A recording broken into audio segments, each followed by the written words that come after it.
예, 오늘 로마서 5장 12절부터 21절인데요. 오늘 이 말씀이 상당히 중요한 말씀입니다. 상당히 중요한 말씀이면서 그러면서도 이렇게 얼핏 이해하기는 상당히 어려운 이제 바클레이 주석을 제가 가져왔는데, 여기 이제 이분은 이렇게 써놨어요. 여기서 신약에서 이 구절만큼, 오늘 해당되는 5장 12절부터 21절, 신약에서 이 구절만큼 신약에서 이 구절만큼 신학에 영향을 끼친 구절도 없고, 현대인이 이해하기에 이보다 어려운 구절도 없다. 이렇게 써놨어요. 근데 이게 이제 왜냐하면 좀 유대적인 사고에 입각한 얘기이기 때문에 그렇습니다. 그래서 이해가 쉽게 되시는 분은 그냥 그렇게 가면 돼요. 그냥 이렇게 얼핏 보면 되게 어려울 건 없어요. 이게 대표성을 가지고 쭉 설명해 나가는 부분에 있어서.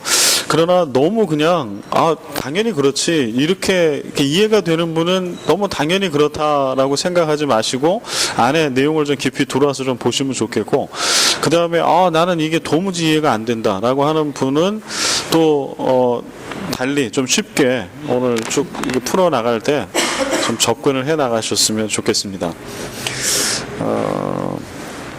오늘 말씀은 어디 한 군데 그냥 이렇게 허투루 이렇게 떨어뜨려낼 말씀이 없어요. 한번 읽고 우리 시작할까요? 5장 12절부터 21절을 첫 아담과 둘째 아담으로서의 예수 그리스도에 대한 설명을 좀 쭉 하고 있죠. 그러면서 이제 구원에 대해서, 복음에 대해서 아주 명료하게 우리가 어떻게 모든 사람이 죄 가운데 있고 우리가 어떻게 믿음으로 구원받는가를 지금 아주 명백하게 설명을 하고 있는 말씀입니다. 우리 한 줄씩 교독하시고 마지막 절 함께 읽겠습니다. 그러므로 한 사람으로 말미암아 죄가 세상에 들어오고 죄로 말미암아 사망이 들어왔나니 이와 같이 모든 사람이 죄를 지었으므로 사람이 모든 사람에게 이르렀느니라.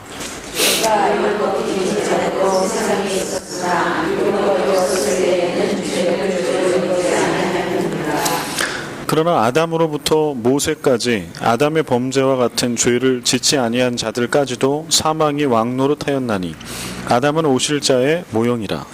그러나 이 인사는 그 범죄와 같지 아니하니 모든 사람의 죄를 인하여 많은 사람이 죽었은즉 더욱 하나님의 은혜와 한 사람 예수 그리스도의 은혜로 말미암은 선물은 많은 사람에게 넘쳤느니라. 또한 이 선물은 범죄한 한 사람으로 말미암은 것과 같지 아니하니 심판은 한 사람으로 말미암아 정죄에 이르렀으나 은사는 많은 범죄로 말미암아 의롭다 하심의 이름이니라. 한 사람의 범죄로 말미암아 사망이 그 한 사람을 통하여 왕으로 타였은즉 더욱 은혜와 의의 선물을 넘치게 받은 자들은 한 분 예수 그리스도를 통하여 생명 안에서 왕으로 타리라.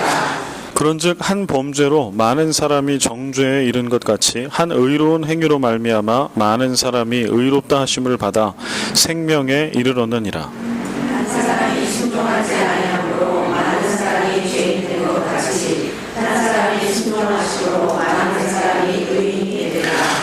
율법이 들어온 것은 범죄를 더하게 하려 함이라. 그러나 죄가 더한 곳에 은혜가 더욱 넘쳤나니 이는 죄가 사망 안에서 왕노릇한 것 같이 은혜도 또한 의로 말미암아 왕노릇하여 우리 주 예수 그리스도로 말미암아 영생에 이르게 하려 함이라. 네, 아멘. 네, 보겠습니다. 나눠드린 강해안을 보시고 가겠습니다. 로마서 5장 우리 지난주에 했던 1절부터 11절은 예수 그리스도의 보혈의 공로를 믿어 의롭다함을 받은 결과로서 성도들이 하나님과 화평하게 되고 소망과 기쁨을 누리게 된다. 이 말씀을 쓰고 있죠. 그리고 오늘 말씀은 예수 그리스도를 믿는 것이 그럼 어떻게 의로움이 될 수 있냐, 이거를 지금 증명하고 있습니다. 12절이죠. 그러므로 한 사람으로 말미암아 죄가 세상에 들어오고 죄로 말미암아 사망이 들어왔나니 이와 같이 모든 사람이 죄를 지었으므로 사망이 모든 사람에게 이르렀느니라. 여기 죄를 지었다라고 쓰여져 있는 것은요, 이게 한 번 죄를 지은 사건을 얘기하고 있지 않고 한 번 죄를 지은 것뿐만 아니라 그 이후에 계속해서 죄 가운데에 머물러 있는 것, 죄 속에 들어가 있는 상태를 얘기합니다. 그래서 한 번 죄진 것 때문에 이게 이런 거죠. 선악과 한 번 따먹었다, 열매 한 번 따먹었다, 이게 계속 뭐 하여튼 우리 안에 이렇게 유지된다, 이런 개념으로 얘기하고 있지 않아요. 그러니까 한 번 죄를 지은, 하나님으로부터 떠난, 하나님 없이 살 수 있다라고 하는 그런 교만함, 이것이 첫 죄라고 하면 그 이후에 계속해서 죄 가운데 머물러 있었다라고 하는 것을 지금 쓰고 있습니다. 그러면 이제 죄가 세상에 들어왔다는 것을 어떻게 입증할 수 있나? 이게 이제 유대식 사고, 유대인들의 사고 방식과 이제 우리의 사고 방식이 다른 건데요. 여기에 대해서는 여러 가지 해석이 있어요. 이게 이를테면 원죄에 대한 거예요. 원죄. 여러분 어떻게 이제 이해하고 계세요? 원죄. 아담이 하나님이 만드신 첫 피조물로서의 인간, 첫 피조된 인간의 대표죠. 아담과 하와. 그래서 그들이 하나님이 먹지 말라라고 이렇게 금하신 동산 중앙에 있는 나무의, 선악을 알게 하는 나무의 실과를 먹었잖아요. 그래서 그게 이제 죄가 된 거잖아요. 그게 사람의 첫 죄거든요. 그래서 이게 그러면 우리에게는 좀 어떻게 연결돼 오는 거예요, 그 죄가. 그래서 여기에 대해서 이제 크게 한 뭐 4가지 정도의 이제 뭐 해석과 해설들이 있는데, 이제 우리 많이 한국교회 안에 좀 많이 얘기되고, 저도 어렸을 때 이제 들었던 거는 그냥 무턱대고 그냥 믿으라는 거는 뭐였냐면, 그게 죄다. 그게 원죄라고 하는 거다. 원죄는 유전된다. 그래서 이 먹은 거 이게 계속 그냥 이렇게 해서 그 다음에 누가 죄를 지었거나 안 지었거나 상관없이 아담과 하와의 원죄가 계속 내려오는 거라고, 이런 가르침들이 보편적으로 있었고, 그래서 그냥 뭐 어떤 문제 의식이나 이런 것이 없이 그냥 우리에게 받아들여졌어요. 근데 여러분들은 어떻게 생각하시나요? 그 원죄에 대해서 한번 얘기들을 해보시죠. 원죄, 아담과 하와가 지었던 원죄, 이게 어떻게 인간이 모두 죄 가운데 있는 것과 연결해보면 모든 사람이 다 죄 가운데 있고 다 죄로 인하여 죽은 거잖아요. 로마서는 그렇게 얘기하고 있는데, 원죄와 모든 사람이 죄를 지었다라고 하는 거, 이게 어떻게 연결이 되는 걸까요? 애기들 있잖아요. 태어난 애기도 자기 거 막 뺏으려고 헛되는 게 있어요.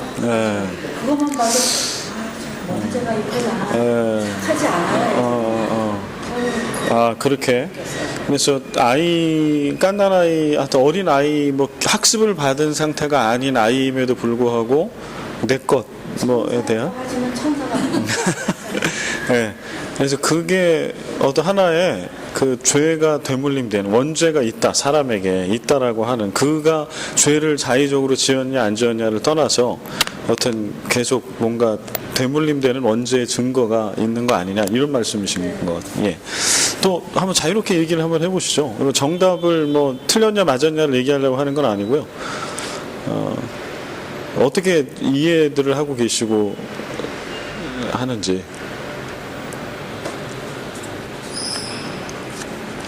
네, 뭐 답은 안 해도 머릿속에는 좀 복잡하죠. 네, 머릿속으로 답을 하고 계실 거라고 생각합니다. 근데 이게 이제 우리의 논리 구조로는 이게 설명하기가 상당히 어려워요. 그리고 아까 말씀드린 것처럼, 그냥 아담과 하와가 죄를 졌어. 그것도 선악과 따먹은 달랑 그 죄 하나라고 치자고요. 뭐 달랑은 아니겠으나. 그런데 그것이 그 이후에 인간은 죄를 지었거나 안 지었거나 상관없이 이게 어떤 형태로 유전인 거잖아요. 계속해서 죄의 DNA가 계속해서 있다. 우리 안에 우리의 자의지와 상관없이, 선택과 상관없이 그것이 우리 가운데 있다. 이제 이런 설명인데, 과연 이게 옳은 걸까? 이제 그래서 여기에서 이제 좀 넘어지죠. 여기서 일단 한번 좀 벽이 있죠. 이건 억울한데?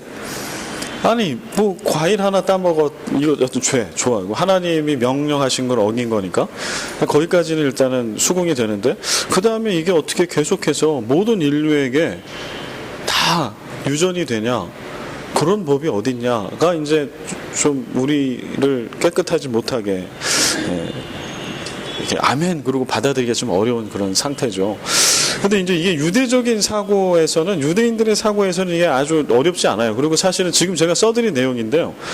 그러니까 죄의 그 첫사람의 범죄함으로 인해서 분명히 죄가 들어왔어요. 그리고 분명한 거는, 현상은 우리가 죄의 영향력 아래 있다라는 거죠. 우리 모두가, 인류가. 그래서 예수를 떠나 있는 상태의 모든 인간과 인류는 다 죄인일 수밖에 없는. 그래서 그거를 이제 로마서는 계속 얘기하고 있는 거잖아요. 모든 사람이 죄의 영향력 아래 다 놓여져 있고 그 추악함은 이루 말할 수 없다라고 하는 막 목록까지 다 얘기를 하고 있습니다. 그러니까 이거는 현상이에요. 현상을 보면 뭐 유전이 됐건 어떻게 됐든 간에 분명한 거는 아담과 하와 이후부터 우리는 죄 가운데, 우리 죄를 지었으므로 라고 써있는 이 단어처럼 한 번 죄를 짓고 끝나본 일회성으로 끝난 것이 아니라 계속해서 죄 속에 들어가 있는 상태에 우리가 놓여 있다라고 하는 거는 현상적인 걸로 충분히 얘기가 될 수 있어요. 그 다음에 이제 확실히 얘기할 수 있는 건 뭐냐 하면, 이제 지금 여기 써드린 부분인데요. 성경은 또 뭐라고 얘기하고 있나요? 우리가 죄 가운데 있다라고 하는 거는, 성경이 확실히 얘기하고 있는 거는 죄를 사망과 연결시켜요. 죄의 삭은 사망이다. 그러면 인류에 죄가 들어왔다라고 하는 거는, 죄가 들어오면서 뭐가 들어오는 거예요? 사망이 같이 들어오는 거예요. 이 사망은 죄의 결과예요. 죄의 싹시예요. 여기서 싹시라고 하는 거는요, 여기 싹이라고 표현한 이 단어는 군인이 받는 급료, 군인들이 받는 봉급을 얘기해요. 그러니까 이 삭은 그냥 삭이 아니라 군인이 받는 봉급인데, 물론 평시에 군인이 받는 거는 뭐 그럴 수 있어요. 그러나 군인은 전시를 위해서 존재하는 거니까 전시를 생각해 보자고. 전시를 생각해 보고 군인이 받는 봉급이라고 하는 거는 무슨 값이에요? 이게 생명값이죠. 피값이죠. 그래서 죄의 삭이라고 하는 거는 피값이고 생명값인 거예요. 그리고 죄의 삭은 사망이에요. 그거는 뭐 창세기부터 요한계시록까지 흐르는 관통하는 진리죠. 그건 변함없어요. 근데 그 사망이 언제부터 들어왔냐? 아담과 하와의 범죄 이후부터 들어와요, 사망이. 그리고 그때부터 그 사망이 주인 노릇을 하는데 그걸 이길 재간이 없어요. 사망을 이긴 인류를 보셨습니까? 예수 그리스도 이외에는 아무도 없어요. 죄 가운데 있는 거죠. 죄의 영향력 아래. 그래서 아담과 하와의 범죄 이후에 사망이 들어오고, 그 다음에 이것을 극복할 힘이 우리 안에는 없어요. 그리고 그 이후에 계속해서 지금까지 모든 인류는 죄 가운데 있어요. 근데 이것을, 그래서 우리가 자의적인 거 이런 걸 떠나서, 나는 아무 죄를 짓지 않았는데 유전돼서 나한테 왔다, 이렇게 얘기할 이유가 없어요. 그리고 그래서 나는 의인이라고, 나는 아무런 근거가 없다고 이렇게 얘기할 수 있는 것이 아니다. 다시 말씀으로 일로 가보겠습니다. 죄가 세상에 들어왔다는 것을 입증할 수 있는 가장 확실한 증거는 아까 말씀드린 모든 사람이 사망의 지배를 받고 있다는 점이 확실한 근거가 되고요. 죄의 싹신 사망이 인류 전체를 지배하는 현실은 죄가 세상에 들어왔음을 입증하는 확실한 근거가 돼요. 그러니까 유대의 사고에는 이게 그냥 있는 거예요. 사망은 죄로 인해서 들어왔어. 그리고 그 이후에 우리가 아직까지 사망 가운데 있다라고 하는 거는 그 죄의 영향력 가운데 계속 있는 거고, 우리는 죄인이라고 하는 강력한 증거죠. 그런데 예수 그리스도를 믿어. 그러면 어떤 일이 생겨요? 믿는 그 순간에 사망에서 생명으로 넘어가는 일이 생기죠. 우리가 인간의 육신의 장막이라고 얘기하는 육신의 장막을 입고 이 땅 가운데 이렇게 있어도 물리적으로는, 그러나 죽어서 천당 가고 영생으로 넘어가는 게 아니라, 말씀에 보면 예수 그리스도를 믿는 그 순간에 사망의 권세를 이기는 거예요. 그 순간에 믿음이. 그래서 사망에서 영생으로 넘어가요. 이거는 예수 아니고 믿음 아니고서는 인류 역사상 있지 않았던 일이에요.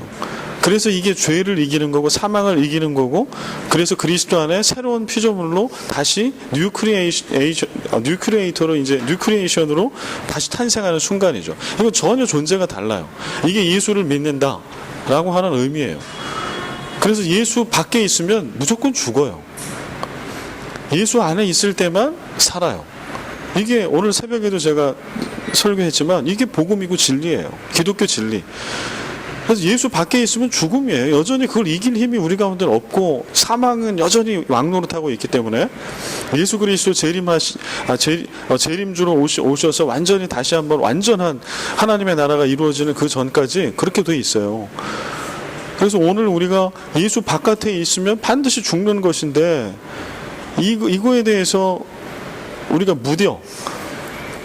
그래서 누가 그런 상황에 있어도 내 마음에 별로 그렇게 애달픔도 없고 간절함도 없고 조급함도 없다라고 하면 이거는 큰 문제인 거죠. 그 다음에 오늘 내가 그런 믿음을 통해서 예수 안에서 사망을 이기는 구원, 그래서 새로운 예수 안에서의 피조물이 되는데, 하나님의 백성으로서 이런 감격이 내 안에 오늘 없다. 예수 믿는데 우리는 이런 감격을 가지고 예배하는 거거든요. 이런 감격을 가지고 기도하는 거고, 이런 감격을 가지고 성경을 공부하는 거고, 마을장 리더십도 하는 거고, 모든 걸 교회 안에 벌어지는 모든 일은 이런 감격을 가지고 하는 거예요. 이게 흘러차고 넘쳐서. 근데 그러지 않을 수도 있는 거 아니에요. 이게 우리가 크리스찬이 아니라, 그리스도인이 아니라 종교인으로 전락할 수도 있어요. 그래서 형식상 모든 종교의 신앙생, 종교 행동, 종교인으로서 행해야 될 것들은 다 있는데 그 안에 생명은 없어요. 내가 예수 믿기 전에 어떤 존재였는지도 모르고, 예수 믿은 이후에 내 존재가 어떻게 바뀌었는지도 모르고, 구원의 감격이 뭔지도 모르고, 이런 상태에 그냥 종교인으로서의 활동을 하고 있을 수도 있다는 거예요. 그래서 지금 바울이 로마서에 로마의 그리스도인들에게 보내는 거잖아요. 그게 아니다, 얘들아. 다시 깨어나라. 구원은 이런 거다. 구원받기 이전에 너희들 나는 의인이었다, 이런 얘기 하지 마라. 율법으로 어떻게 뭐가 극복이 된다고 말도 안 되는 소리 하지 말아라. 이야기를 바울을 통해서 계속하고 있는 거죠. 바울은 모든 사람이 죄 가운데 있다는 사실을 애써서 설명하려 하지 않아요. 오늘 본문 말씀이 우리들에게 이게 좀 어렵게 느껴진다라고 하면, 어렵게 느껴지는 이유는 바울이 그렇게 막 구체적으로 많이 막 우리한테 변증하려고 노력을 안 해요. 그냥 전제를 해버려요. 한 사람 때문에 죄가 들어왔어. 그러면 한 사람 때문에 우리가 의인이 된다, 죄사함을 받는다. 그냥 쉽게 얘기를 해버려요. 근데 왜 그런 거 하니? 마치 모두가 알고 있다는 데 전제하고 있는데, 그 이유는 사망의 존재에 대해서 모든 이들이 다 알고 있다라고 하는 거예요. 여러분, 죽음이 들어온 거, 우리가 죽음 가운데 있는 거 다 알잖아요. 죄의 싹은 사망이라는 거 그리스도인들은 다 알아. 유대인들이라고 하면 다 알아. 그런데 예수 그리스도를 믿는 믿음으로 영생, 거듭남으로 영생을 얻어. 완전히 바뀌어지는 거죠. 이거 굳이 이거를 너무나 당연한 건데, 사람이 태어나서 죽는 것, 그것이 인간이 살고 있는 이 세상에 우리의 한계라고 하는 거, 주어진 거를 너무나 다 아는데 이거를 다 이렇게 일일이 설명할 이유가 없다라고 하는 거죠. 그래서 아주 심플하게 지금 쓰고 있다라고 하는 거예요. 말씀 속으로 한번 또 하나하나 추적을 해보겠습니다. 13, 14절. 죄가 율법 있기 전에도 세상에 있었으나 율법이 없었을 때에는 죄를 죄로 여기지 아니하였다. 그러나 아담으로부터 모세까지 아담의 범죄와 같은 죄를 짓지 아니한 자들까지도 사망이 왕노릇하였나니 아담은 오실 자의 모형이라. 여기서 이제 아담이 등장합니다. 아담이 등장을 하고, 그 다음에 예수 그리스도는 장차 오실 자의 모형인 거죠. 두 번째 아담, 둘째 아담. 여기는 제가 빼놨는데요. 우리 먼저 읽어볼 말씀이 있어요. 그 여러분 강의록에다가 써두십시오. 고린도전서 15장 20절에서 22절. 고린도전서 15장 20절에서 22절. 그리고 찾으십시오. 그럼 찾아서 같이 한번 읽어보겠습니다.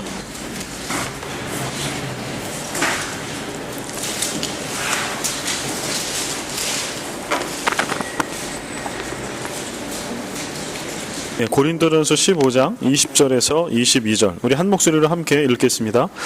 그러나 이제 그리스도께서 죽은 자 가운데서 다시 살아나사 잠자는 자들의 첫 열매가 되셨도다. 사망이 한 사람으로 말미암았으니 죽은 사람의 부활도 한 사람으로 말미암는도다. 아담 안에서 모든 사람이 죽은 것 같이 그리스도 안에서 모든 사람이 삶을 얻으리라. 아멘. 아멘. 그래서 예수 그리스도, 예수님 얘기할 때 여기 나와 있는 것처럼 잠자는 자들의 첫 열매, 이거를 우리 막 쓰잖아요. 기도할 때도 쓰고. 잠자는 자들의 어떤 첫 열매예요? 다 잠잔다 죽은 거예요, 그죠? 다 사망 가운데, 사망이 왕노릇하는 가운데 다 죄의 결과로 인해서 죽어 있는 자들 중에 처음으로 죽음을 이기고 부활한 첫 열매, 예수 그리스도예요. 첫 열매. 그러면 그리스도인들은요? 예수님이 첫 열매, 그리스도인들은 그 다음의 열매들이죠. 왜냐하면 우리도 예수를 그리스도를 믿는 믿음 가운데 잠자는 자들로부터, 죽음으로부터 우리도 죽음을 이기고 극복한 자들이기 때문에 그런 것이죠. 그 이야기를 합니다. 사망이 한 사람으로부터 말미암았으니 죽은 자의 부활도 한 사람으로 말미암는도다. 아담 안에서 모든 사람이 죽은 것 같이 그리스도 안에서 모든 사람이 삶을 얻는다. 여기서도 그냥 아담 안에서 모든 사람이 죽은 것 같이는 이거는 팩트예요. 역사적인 사실. 아담 이후에 모든 사람이 다 죽음 가운데 죽음의 권세 아래 머물러 있기 때문에 그 얘기를 하고 있는 겁니다. 그런데 이거를 이긴 잠자는 자들의 첫 열매가 있어. 예수 그리스도. 예수님 이외에 또 있나요? 인류 역사에? 없죠. 예수님밖에 없어요. 그러니까 부활이라고 하는 거는 죽었다 살아나는 게 아니에요. 죽었다 살아나서 영원히 죽지 않는 거. 여기까지예요. 죽었다 반짝 살아나는 경우는 종종 있잖아요. 여러분 그런 얘기 듣잖아요. 실제로 있대요. 막 묻으려고 하는데 막 흙불 이게 막 삽으로 막 이러고 있는데 소리가 나가지고 했더니 살아났다. 아니면 운구하는 도중에 뭐 살아났다고. 이런 얘기는 진짜 스토리 있대. 근데 그러나 그분도 언젠가 죽죠. 반드시 죽었죠. 이건 그걸 얘기하는 건 아니고요. 여기서 얘기하는 건 잠자는 자의 첫 열매는, 자들의 첫 열매는 살아나서 영원히 죽지 않는 거. 예수 그리스도가 그 첫 열매. 우리는 그것을 따라가는 것. 이 완전한 부활의 승리는 예수 그리스도 재림하셔서 완전한 하나님의 나라가 임할 때 우리 가운데 완전하고 완벽하게 임한다라고 하는 거예요. 여기 대표 원리, 이거를 이제 대표 원리, 뭐 대표와 연합의 원리 이렇게 얘기해요. 신학적인 뭐 용어를 이렇게 써서 대표 원리, 대표와 연합의 원리라고 하는 거는 어려운 게 아니고요. 이거 여기 써드린 대로 인류의 조상인 아담의 행위와 결정이 그의 모든 후손에게 영향을 미친 것 같이 둘째 아담, 곧 하나님이 인류의 대표자로 세운 예수 그리스도로 말미암아 아담의 범죄로 인류에게 미친 비극과 멸망이 끝이 나고 예수님의 부활로 새로운 인류가 시작된다는 원리. 이게 대표 원리고요. 그래서 오늘 우리가 예수를 믿는다라고 하는 것, 그리스도인으로 살아가고 복음이 땅끝까지 전파되는 것. 그래서 마태복음 28장에도 왜 땅끝까지 너희들이 모든 사람으로 제자를 삼고 세례를 주고 제자를 삼고 예수 그리스도께서 우리에게 당부하신 복음의 말씀을 전해야 하는지, 그리고 왜 주님은 세상 끝날까지 우리와 함께 하실 건지 그 목적이 분명히 있어요. 그래서 오늘 우리가 예수를 믿는다라고 하는 것은 단순하게 신앙생활 내지는 종교생활 하는 거를 뛰어넘습니다. 사망을 이기며 하나님의 나라를 세워가는 엄청난 일들을 지금 우리가 하고 있는 거예요. 최전선에 서서. 그래서 우리가 전도, 선교, 복음을 전하는 거 있잖아요. 그래서 이거는 특별한 교회 사업이 사실 될 수 없어요. 이거는 사업이 아니라 그리스도인이라면 삶의 아주 지극히 당연한 일부분인 거죠. 그래서 이제 제가 조만간 이제 그거를 그래서 우리 구원받음과 이제 그 복음 전파와 좀 연결해서 주일 설교를 좀 하려고 하는데요. 그래서 이 부분을 우리가 명확히 아멘으로 받고 고백을 하면 가만히 있을 수가 없죠. 그래서 자발적으로 내가 만난 예수를 전할 수밖에 없고, 전할 때 확실한 거는 너는 죽었다는 거예요. 너는 소망이 없다. 너 지금 예수 밖에 있기 때문에 너는 완전히 소망에서 끊어진 자고 넌 반드시 죽을 거라고. 그리고 영원히 죽을 거라. 그러나 그리스도인, 예수를 믿는 그리스도인에게는 다른 게 있다. 이거 다른 거. 사망을 이긴. 하나님께서 인간이 되어 세상 속에서 인생을 살고 배척하는 자들에게 고난을 당해 가장 고통스러운 십자가에서 죽죠. 아담으로 말미암아 들어온 죽음이라는 비극을 십자가에서의 죽음으로 예수님은 덮으십니다. 이기십니다. 정확히는. 아담에게서 일어난 일이 죄의 비극, 아담에게서 일어난 일, 그 죄의 비극이 큰 거라면 엄청난 비극이죠. 그때부터 사망이 들어왔고, 그 강력한 영향력 아래 그걸 극복해본 인류는 하나도 없었으니까. 그래서 그런 얘기 하잖아요. 인류의 역사는 죄악사다. 죄악사. 그래서 성경이 쓰는 것도 결국 그거 쓰고 있는 거잖아요. 창세기 2장 3장에 원죄를 쓰고 2장에 원죄를 쓰고 3장에 가인과 아벨로 계속 이어지는 죄악사를 쓰고 있잖아요. 그 다음에 노아 홍수로 멸할 수밖에 없는 죄로 가득 찬 관영한 세상, 그래서 새로운 세상을 노아 홍수 이후에 주셨음에도 불구하고 여전히 또 죄로 가득 차 있는 세상, 그 정점은 창세기 11장의 바벨탑 사건. 그때 하나님이 포기하지 아니하시고 아브라함을 저 갈대아 우르로부터 불러내시고, 하나님은 아브라함부터 이어지는 건 예수 그리스도예요. 포기하지 않으시는 거예요. 이미 죄가 들어왔고 사망의 권세가 세상을 딱 잡고 있고 인간들이 어떻게 해보지 못하는 그런 절대 상황 가운데 있었을 때도 하나님은 절대 포기하지 않으신다. 아들을 내어주기까지의 엄청난 하나님의 비전과 꿈을 갖고 계시는 거죠. 디자인하신 거죠. 그리고 그것이 2000년 전에 예수 그리스도를 통해서 완전히 이루어지고 성취된 거죠. 그리고 우리는 그 2000년 전과 오늘 어느 때인가 여러분과 제가 예수 믿는 그 사이에 정말 주님의 은혜로 구원받지 못하고 복음을 받아서 사망을 이길 자격 없고 능력 없는 자들이 그 선물을 받은 거잖아요. 그래서 오늘도 은사라고 하는 단어를 써요. 카리스마. 은사라고 하는 뜻은 자격 없이 거저주는 선물이에요. 선물이 그런 거잖아요. 거저주는 거잖아요. 그러니까 카리스마라고 하는 건 선물이에요. 이거를 잘못 오용해서 카리스마 그러면 뭔가 좀 대단한 걸로 생각하는데 절대 대단한 게 아니죠. 카리스마는 갖고 있는 사람은 아무 의미가 없어요. 예를 들어서 여러분들이 저한테 정말 좋은 뭐를 선물을 하실까요? 뭘 하시고 싶으세요, 여러분? 하여튼 좋은 건 뭐를 하나, 핸드폰 뭘 했다고 치자고. 세상에 둘도 없는 막 금딱지 막 다이아몬드로 된 핸드폰을 주셨어요. 제가 가지고 있어요. 그러면 이게 제가 대단해서 그런 거예요? 전혀 그렇지 않죠. 여러분들이 사실은 준 사람이 대단한 거죠. 저는 그렇게 금딱지 막 다이아몬드 붙은 거를 쓸 자격이 없어요. 왜냐하면 전 이것도 잘 활용을 못하니까. 그리고 그게 필요가 없으니까. 그냥 저는 투지가 편해요, 사실은. 그러니까 제가 자격이 있어서가 아닌 거죠. 선물을 주고 싶은 사람이 우리 목사님 불쌍하니까, 우리 목사님 그래도 좋은 거 해드리고 싶으니까 그래서 주시는 거죠. 그러니까 받는 사람은 아무 상관이 없어요. 그게 카리스마예요. 그런데 구원이 카리스마라는 거예요. 둘째 아담을 통해서 우리에게 주신 사망을 이기는, 이게 엄청난 거잖아요. 그런데 이 엄청난 거는 자격 때문에 준 게 아니라 카리스마로 주신 것이다.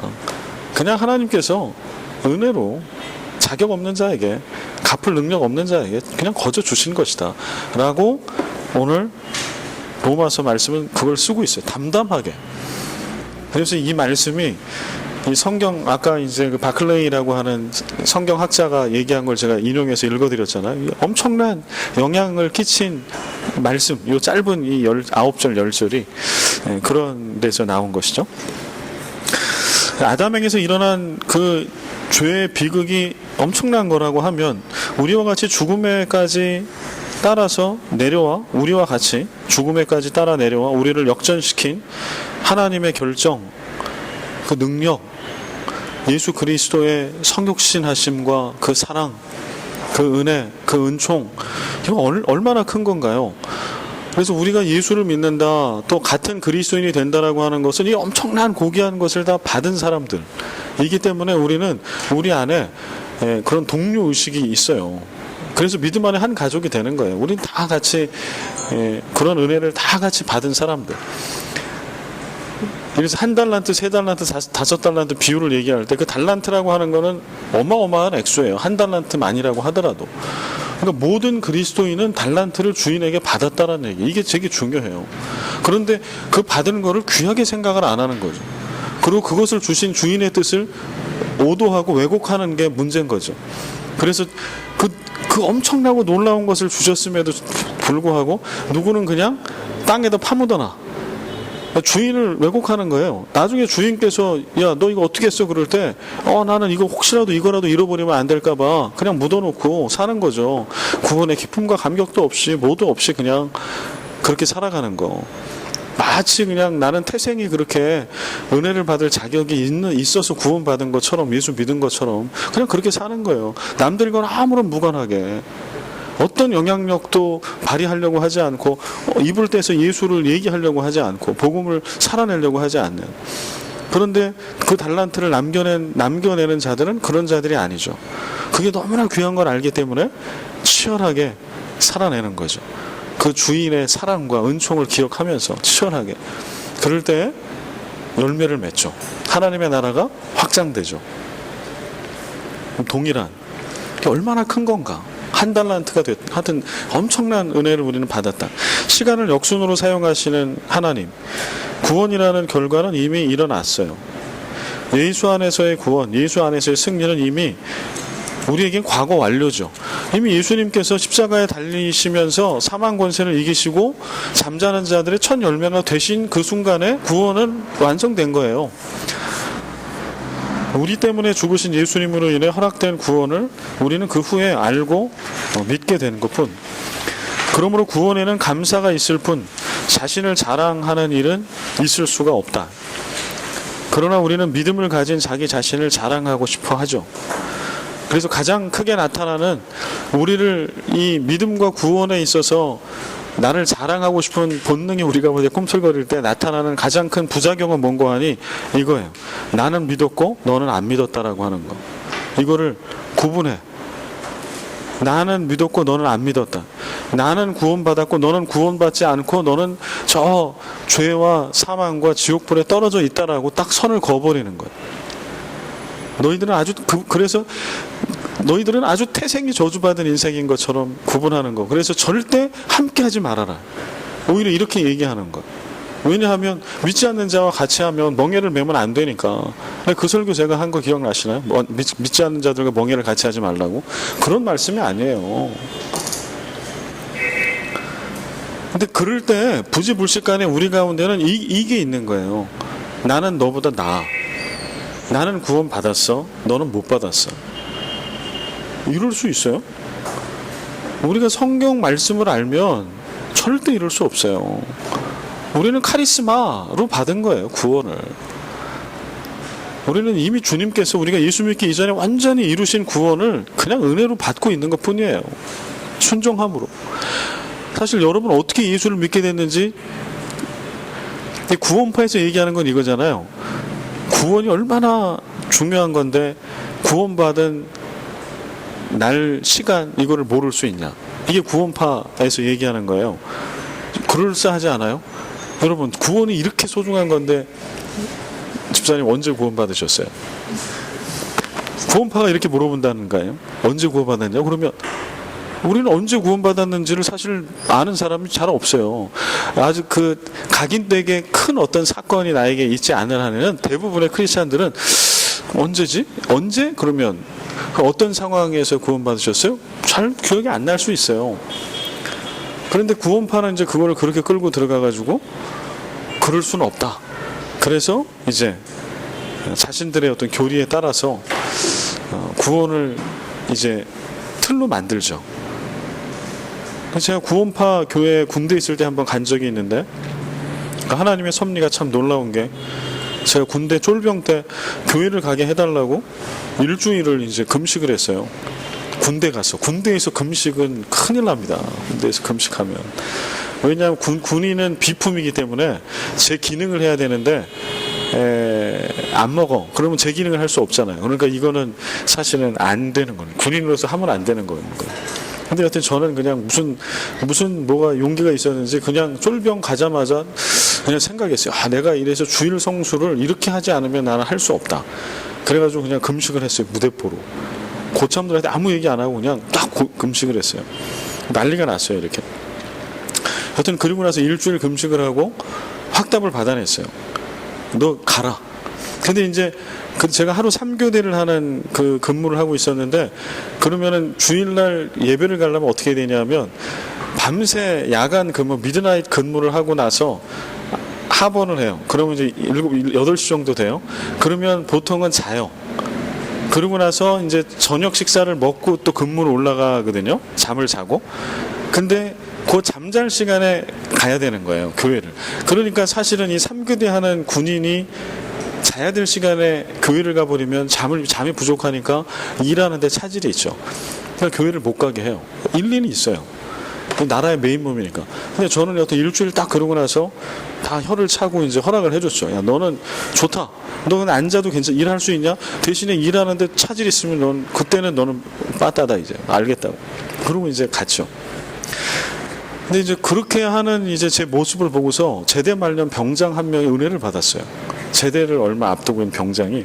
근데 그 소문을 제가 들었어요. 그분이 이제 저를 보고 싶다는 거예요. 그래서 어느 날 말년 휴가 나가기 전에 이제 저를 만나자고 그래서 찾아왔더라고요. 그래서 만났어요.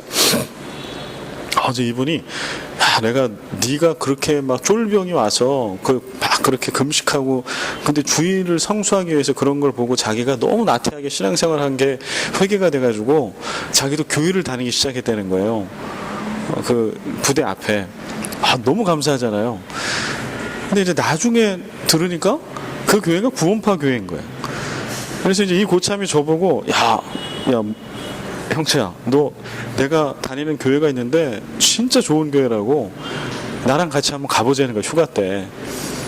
근데 그때 이제 그 고참이 있던 고 부대죠. 그게 알파브라고 찰리 델타 이렇게 팀이 나눠져 있는데 이제 그 부대에 그 중사가 한 분 있었는데 이분이 야간 신학교를 다니는 분이었는데 이분이 이제 저한테 그러니까 시기가 딱 맞았어요. 저는 이제 내일 나가야 되는데 이분이 저한테 귀띔을 해주는 거예요. 야 문희병, 너 지금 그 고참이 나가는 교회가 어딘 줄 아냐? 그래서 모르겠는데요. 거의 구원파 교회다. 저는 구원파라는 거를 그때 몰랐을 때는. 그랬더니 이제 구원파를 설명해 주더라고요. 2단 교회라고. 그러냐고.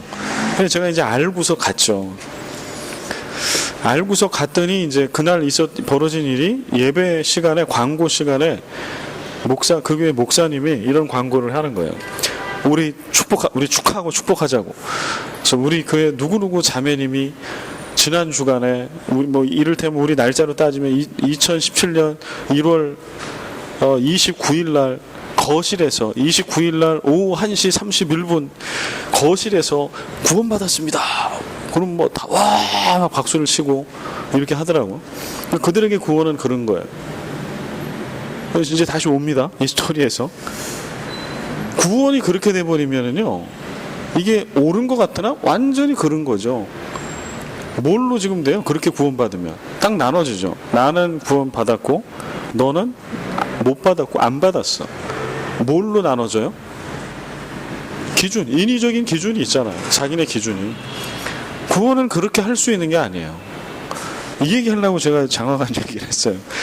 그러면 그 고참은 나중에 어떻게 됐나 소식을 못 들었어요. 그래서 제가 한참 회개했어요. 하나님 앞에, 하나님, 제가 쓸데없는 걸 해가지고 제가 한 사람을 2단 교회로 보내는, 저 때문에 그런 건 아니겠지만 하나님께서 선한 길로 인도하셨으리라 믿지만, 하여튼 그런 일이 있었습니다. 그래서 나는 믿어서 천국에 가는데 너는 안 믿었으니 지옥이나 가라, 이렇게 말하는 이는 구원이 무엇인지를 잘 모르는 겁니다. 여러분 절대 그런 생각 가지면 안 돼요.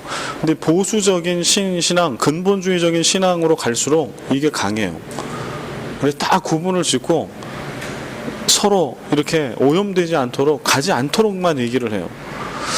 이거는 제가 볼 때는 성경적이라고 얘기하기 어려워요. 요한복음 3장 16절 같이 읽겠습니다. 시작. 하나님이 세상을 이처럼 사랑하사 독생자를 주셨으니 믿는 그를 믿는 자마다 멸망하지 않고 영생을 얻게 하려 하십니다. 우리는 예수를 믿었다는 이유로 타인과 구별되고 싶어해요. 그 다음에 믿고 난 이후에 믿은 사람끼리 이렇게 공동체, 교회 공동체를 이루고 살아갈 때도 우리는 그 안에서 뭔가 특별하기를 원해요. 교양이 있으니까 드러내지 않은 거지 우리 안에는 그거를 구분하려고 해요. 그래서 직분이 잘못 사용되기도 하는 거고, 거기에 아니면 부지불식간에 우리 안에 선을 그어요. 이렇게 이 사람은 나보다, 아니면 그게 좀 죄스러운 분은 이 사람 A와 B가 있으면 A가 B보다는 훨씬 더, B는 아니고 C는 더더욱 아니고. 그런데 이 생각이 딱 우리한테 들어오는 순간 이거는 십자가의 은혜, 구원 다 손상이 돼요. 훼손이 돼요. 그러면 그 다음에는 뭐가 당연히 들어오냐면 아주 인간적이고 인본주의적이고 율법주의적인 구원이 들어와요. 그래서 그러한 높은 위치 내지는 더 나은 믿는 자의 상급 레벨에 있는 데를 그렇게 해서 도달하고 싶어 해요. 어떻게 보면 이런 것들이 지금 우리 교회를 한국교회 내지는 전 세계에 있는 흩어져 있는 교회를 무너뜨리고 있을 수 있어요. 나는 믿었고 너는 안 된다 이렇게라도 하지 않으면 우리의 믿음이 확인되지 않아서 그래요. 근데 사실은 그것 때문에 그런 거예요. 확인이 되지 않으니까. 나 믿고 구원받았는데 여기 안 믿고 구원 안 받은 무리가 있고 이게 서로 대조가 되고 구분이 돼야 내가 구원받고 내가 믿는 게 확인이 되잖아요. 그래야 내가 안심할 수 있잖아요. 나 구원받았구나. 쟤는 안 받았고 못 받았구나. 지옥불에 던져지는구나. 그래서 내가 예수 믿은 게 확인이 돼. 안도감이 있어. 사실 이런 것 때문에 이제 이런 구분을 우리가 부지불식간에 하게 되는데 그렇지 않다. 하나님께서 우리에게 찾아오셔서 우리와 관계를 맺으시는 것은 놀라운 우리의 특권입니다. 그러니까 이 불안함을 이렇게 구분시키는 데서 찾을 일이 아니라 우리에게 주신 놀라운 하나님의 자녀됨의 특권에서 찾아야 되는 거예요. 주님이 나를 찾아오셨어. 나와 함께 계셔 주셨고 십자가를 져 주셨고 우리가 그래서 감히 하나님을 아바, 아버지, 아빠, 아버지라고 부를 수 있어. 구약에서 어느 누구도 어떤 위대한 누구도 부를 수 없었던 그 이름을 우리는 예수 그리스도를 믿고 예수 그리스도의 십자가의 사건 그 이후 구원을 이루신 그 이후에 우리는 언제든지 부를 수 있어요. 아빠, 아버지 부를 수 있어요. 그래서 특권이에요. 그래서 기도는 그리스도인의 특권이 되는 거죠. 기도할 때 아버지의 이름을 부르지 않고 기도는 들어갈 수 없죠. 기도를 받는 대상을 반드시 부르잖아. 우리. 하나님 아버지, 사랑의 하나님, 아빠. 이게 엄청난 특권이라는 거예요. 이걸 하나님 우리에게 주셨다. 은사로. 하나님은 우리를 도매금으로 취급하지 않으신다. 이 얘기는 뭐냐면 그냥 예수 믿는 무리들, 인간. 하나님 우리를 이렇게 취급하지 않으신다는 거예요. 이 땅에 그리스도인들이 수십억이 있어도 하나님은 우리를 어떻게 취급하시는 거 아니? 이 땅에 단 하나밖에 없는 그리스도인인 것처럼 우리를 취급하셔요. 이 세상에 단 하나밖에 없는 당신의 자녀인 것처럼 우리를 대하세요. 그게 은혜죠. 인간은 그렇게 할 수가 없죠. 우리는 부모라고 할지라도 자녀가 복수야, 둘 이상이야. 그러면 좀 갈리잖아요. 자녀들에 대한 사랑이. 그래서 하나님은 남편과 아내를 하나씩 주셨나? 둘 이상이 되면 갈리잖아요, 사랑이. 그러면 행복한 가정이 될 수 없죠.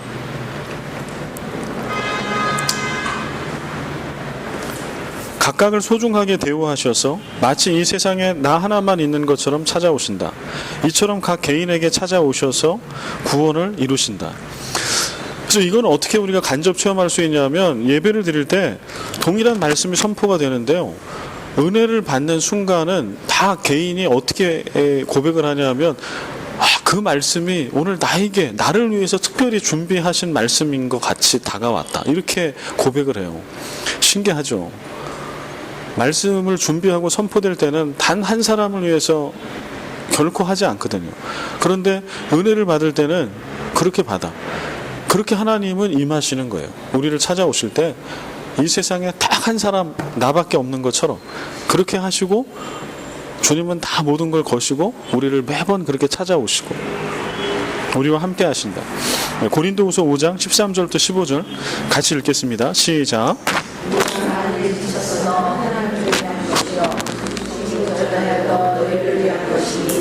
그리스도의 사랑이 우리를 구원하시리로다. 우리가 생각하건대 한 사람이 모든 사람을 대신하여 죽었은즉 모든 사람이 죽은 것이다. 그가 모든 사람을 대신하여 죽으심은 살아있는 자들로 하여금 자신을 위하여 살지 않고 오직 그들을 대신하여 죽었다가 다시 살아나시기를 위하여 살려 합니다. 아멘. 하나님의 사랑은 추상명사가 아니죠. 이 얘기는 하나님의 사랑은 동사다. 그런 거 있잖아요. 하나님의 사랑은 매우 구체적이고 실제적입니다. 하나님은 말로만 설득하시거나 규칙을 제시하시거나 명분을 강요하는 분이 아니시죠. 오히려 직접 손을 내밀어 인류를 새로운 길로 끌고 가신 분. 아담이 지은 죄로 인해 묶인 모두를 죽음 속에 묻어버리고 모든 절망을 무덤에 묻어버리고 다시 밖으로 꺼내셔서 새로운 인류의 역사를 시작하시는 분. 주님께서 앞장서서 친히 우리를 모두 끌어안으시죠. 그렇게 우리는 새로운 생명을 얻고 새로운 피조물이 됐고, 그럴 때 모든 그리스도인은 우리 삶의 목적은 어디 있는가, 우리 삶은 어디를 향해 달려가야 하는가를 우리는 돌아봐야 하는 것이죠. C.S. 루이스가 이렇게 얘기한 게 있어요. 하나님을 안 믿을 뿐만 아니라 하나님이 베푸시는 은혜에서 발버둥치며 빠져나가려는 나를 하나님이 놓아두지 않으셔서 내가 구원을 얻게 됐다.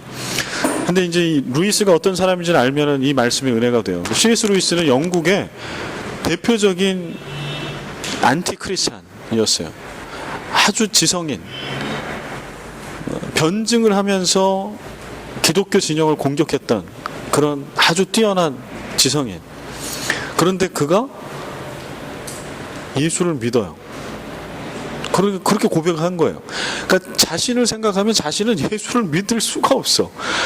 그렇잖아요. 이게 뭔가 좀 좀 표현이 좀 그렇지만 내 머릿속에 그런 철학적 논리적인 구조가 딱 차 있어가지고 그걸로 평생 어렸을 때부터 박사가 돼가지고 어린 시절 젊었을 때부터 강의했던 지식인이거든요. 영국 사회에서도 네노라고 하는 그런 안티 크리스찬인데, 그가 그렇게 기독교가 잘못됐다라고 하는 걸 변증했던 사람이 오히려 어떻게 바뀌었냐면 기독교를 변증하는 기독교 변증가가 됐어요. 그래서 이분 때문에 뭔가 좀 새로운 그 기독교 진영에 이제 뭐가 생긴 게 뭐냐면, 이분 이전에는 그냥 믿어라. 그냥 복음이니까 믿어라. 근데 이분이 큰 영향력을 끼쳤던 건 뭐냐면 그런 지성인들, 넌 크리스찬 지성인들 사이를 파고 들어갔어요. 자기가 그런 배경 안에 있었기 때문에. 그래서 삼위일체에 대한 거라든가, 그래서 순전한 기독교, 퓨어 크리스티애니티. 여러분 그 책을 한번, 여러분 남편이나 여러분 스스로가 나는 너무 지적이고 논리적인데 그런 것 때문에 좀 내가 믿기가 어려운 부분이 있다라고 하면 이 퓨어 크리스티애니티라고 하는 순전한 기독교라고 하는 책을 한번 선물해 드려보세요. 아니면 여러분이 읽어보거나. 그러면 그렇게 접근하는 거예요. 기독교의 핵심, 삼위일체를 포함한 핵심 진리에 대한 거를 변증을 해줘요. 근데 그러니까 그런 사람이 이렇게 고백하는 거예요. 하나님을 안 믿을 뿐만 아니라 하나님이 베푸신 은혜에서 발버둥치며 빠져나가려고 했던 나 같은 사람을 하나님이 놓아두지 않으셔서 내가 구원을 얻게 됐다. 근데 주님이 그걸 놔버렸으면 어떻게 했겠어요? 그러니까 자기가 구원받고 크리스찬이 된 거는 자신의 노력은 0.001%도 없다는 고백을 하는 거예요. 바울의 고백도 똑같은 고백이에요. 내가 죄인 중에 괴수였다고. 나는 교회를 핍박하는 자였다. 그 얘기는 뭐예요? 그 이면으로 들어가면 내가 구원받아서 오늘 이렇게 이방인의 사도가 되고 이렇게 여러분 앞에 서 있는 거는 내가 잘나서 내 능력으로 한 거는 하나도 없다. 오직 십자가의 능력이다. 바울이 계속 그 얘기하는 거예요. 로마서에서 얘기하고 고린도 전서에서도 얘기하고 우리가 자랑할 건 오직 예수 그리스도밖에 없다. 그래서 이거를 이제 요것만 딱 따서 이제 목사가 설교하거나 얘기하면 우리는 그렇죠. 다 아는 얘기를 왜 또 하나? 그럼 목사는 고민에 빠지죠. 너무 중요한데. 그러나 다 아는데, 식상한데, 이걸 어떻게 전해야 되나? 그래서 뭐 이런 방법 저런 방법을 쓰다 보면 그 복음이 오히려 훼손돼. 참 이게 안타깝고 결국은 목회자의 영성이죠. 설교를 하는 자의 영성. 주님과 얼마나 그가 가까이 있고 그러면 동일한 문구를 전한다고 하더라도 들을 때 은혜가 되거든요. 그럴 때 영향력이 살아서 움직이기 때문에. 근데 우리는 지금 배우는 과정에 있으니까 이게 얼마나 소중한가. 인간이 관여할 부분이 없다라고 하는 거. 고린도후서 5장 16, 17절. 이거는 아까 읽었던 말씀하고 연결되는 말씀이죠. 아까 우리가 읽었던 게 고린도후서 5장 13, 15. 이어지는 말씀 16, 17. 같이 읽겠습니다. 시작.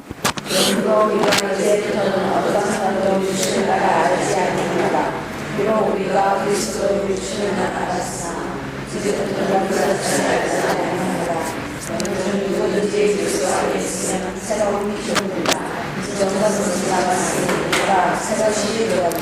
네, 아멘. 그래서 여기 이전 것은 지나갔으니 보라 새 것이 되었도다 이럴 때요, 이게 얼마나 큰 은혜인지 몰라요. 하나님은 애초에 우리를 이렇게 창조하셨을 때 그때 우리를 새로운 피조물로 사시는 첫 번째 창조하셨던 거예요. 물론 여기 새 피조물은 첫 번째 창조의 피조물과 비교하기 위해서 쓴 게 맞지만, 그래서 이게 제가 수화를 이제 배웠었는데요, 수화에 창조하다라고 하는 단어가 어떻게 되냐면요, 이게 눈 요 아래에서 이게 딱 튕겨요. 이렇게. 이게 새롭다라고 하는 뜻이에요. 새롭다, 새롭다. 여러분 한번 해보세요. 양손으로. 저는 마이크를 들어서 그런데 제 아내가 하는 걸 좀 보시면서. 제 수제자입니다. 네, 새롭다. 이게 새롭다예요. 새롭다. 뭐가 반짝하는 거. 새롭다. 그 다음에 창조하다는 새롭다에다 하나를 더해줘야 돼요. 만들다.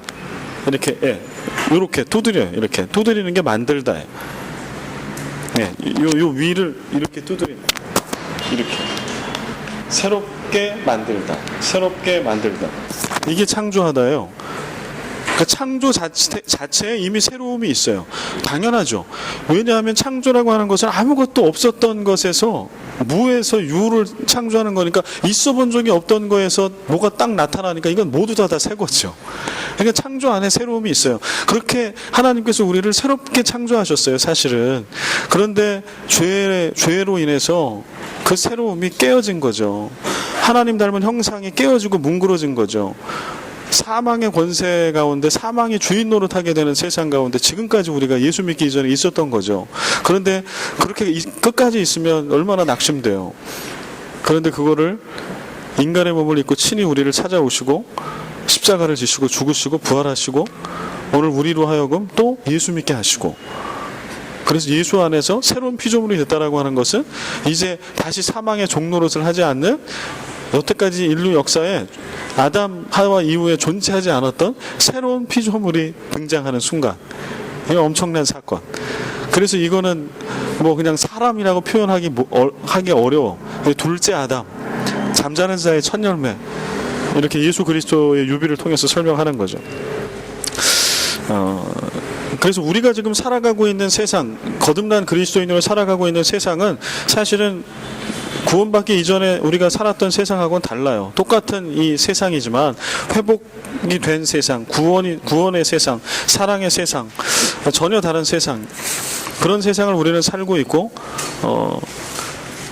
오늘도 우리는 그런 그런 그리스도인으로 그런 세상 가운데 서 있어요. 여기까지 하겠습니다. 여기 그 다음 가로에 있는 것까지. 주님의 놀라운 십자가의 사랑과 구원이 있다면 새로운 피조물로 새로운 세상 가운데 이렇게 살아가고 있는 거죠. 이게 성경에서 얘기하고 있는 건데, 그런데 우리의 현실로 오면 수동적인 믿음, 예배, 전도, 선교, 그 믿음을 통틀어서 수동적인 믿음, 예배, 전도, 선교, 구제, 봉사, 교육, 이게 이제 교회를 구성하고 있는 요소들인데, 이런 모든 것들이 새로운 피조물, 구원받은 새로운 피조물로서 그런 감격을 가지고 새롭게 임한 세상 가운데, 하나님의 나라 가운데 살아가는 그러한 모습이 맞는가?